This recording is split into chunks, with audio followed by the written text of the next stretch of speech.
Rapporto tra la realtà dei fatti e la percezione dei fatti in ambito, diciamo, immigratorio.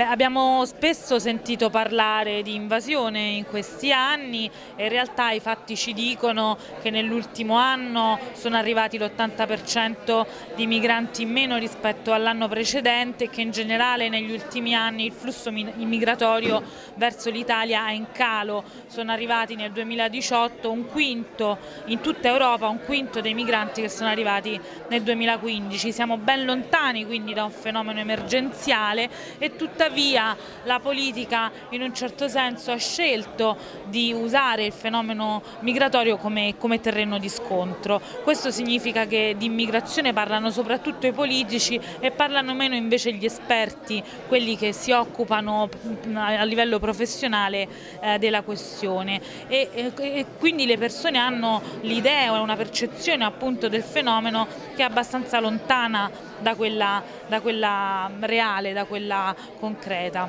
Come un cittadino può informarsi adeguatamente per capire appunto come stanno davvero le cose? Cosa si deve fare?